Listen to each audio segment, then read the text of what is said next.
Commander Zareth stood aboard the flagship Eternal Dominion, his three eyes fixed on the blue marble rotating peacefully in the void. A century of preparation had led to this moment. 100 years of training, strategic analysis, genetic enhancement, and technological innovation, all focused on conquering the primitive species called humans. The Krillian Empire had studied Earth from afar, intercepting their broadcasts, analyzing their military capabilities, and cataloging their weaknesses. The humans still used chemical propulsion. They fought among themselves. They were divided by imaginary lines called borders. By every measure, they were inferior. "All invasion fleets report ready, Commander," First Officer Drex announced, his mandibles clicking with anticipation. 10,000 warships, 5 million warriors. The calculations are complete. Total victory within 3 planetary rotations. Zareth allowed himself a rare smile. His great-grandfather had begun this project. His father had refined it. Now he would complete it. The Krillian military academies had spent decades creating war simulations based on human tactics. Their soldiers had trained in Earth-like gravity. They had studied every human conflict from their primitive world wars to their recent skirmishes. "Begin the descent," Zareth commanded. "Target their major population centers. Disable their communication networks first, then—" The tactical display exploded with red warnings. "Commander, we're detecting launches from the planet's surface, hundreds, no, thousands of projectiles incoming." Zareth's expression remained calm. "Raise shields. These primitives cannot possibly—" The first missile struck the Eternal Dominion shields and detonated, but it wasn't the explosion that terrified Zareth. It was what came after. The warhead released a cascade of electromagnetic pulses that rippled through their shield harmonics like a stone thrown into still water. "Shields destabilizing!" Someone screamed. Before Zareth could respond, 17 more missiles struck in rapid succession.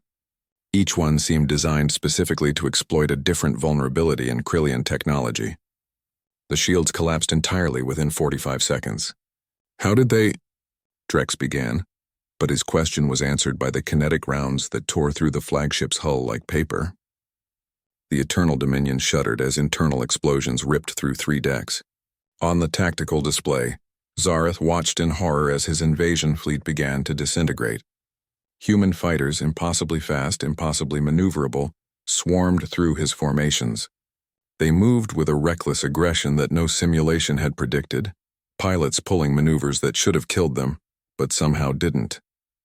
"They're accepting G-forces that would kill our pilots," the tactical officer reported, his voice cracking. 12 times their gravity.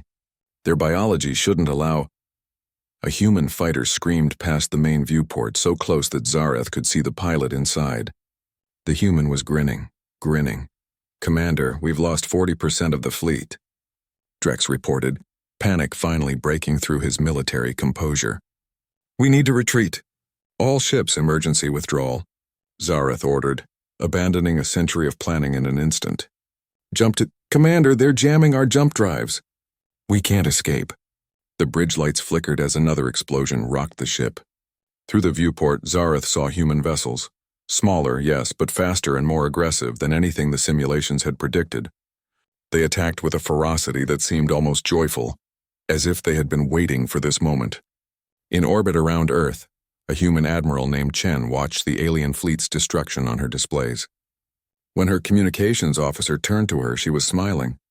"Admiral, the alien flagship is broadcasting a surrender request. Total elapsed time since first contact, 11 minutes, 43 seconds. Chen nodded slowly. "Inform them we accept their surrender. Bring their commander to Earth for debriefing."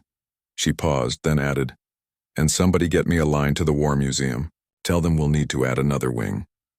Her tactical officer, a young lieutenant named Morrison, couldn't contain his curiosity. "Admiral, how did they get it so wrong?" "They studied us for a century." Chen leaned back in her chair, considering the question. "They studied our history, Lieutenant. They saw our wars, our weapons, our divisions, but they made one critical mistake, ma'am. They thought we were fighting each other because we were weak. They didn't realize we were practicing." Chen gestured to the tactical display where the remains of the alien fleet drifted in orbit. "Every conflict, every arms race, every technological leap, we weren't destroying ourselves. We were preparing, not for each other, but for the day when someone from out there decided we looked like easy prey. Morrison looked at the shattered alien warships and felt something that might have been pity. They never stood a chance, did they? No, Chen agreed quietly. They studied Earth, but they didn't understand it. They saw a divided planet and assumed weakness. They didn't see what we really are. And what's that, Admiral? Chen's smile turned cold. A planet where 7 billion apex predators somehow learned to mostly get along. A world where we turned nuclear fission, the power that fuels stars, into weapons within one human lifetime. A species that looked at the cosmos and decided it was ours for the taking. She stood, straightening her uniform. They trained for a century to fight the humans they observed. We spent 10,000 years training to fight each other. There's no more dangerous opponent in the universe than a species that weaponizes everything, including our own self-destructive tendencies. Aboard the crippled Eternal Dominion, Zareth watched Earth grow larger in the viewport as his ship was tractored down to the surface. He thought of his great-grandfather, who had begun this doomed endeavor with such confidence. He thought of the simulations, the training, the certainty of victory.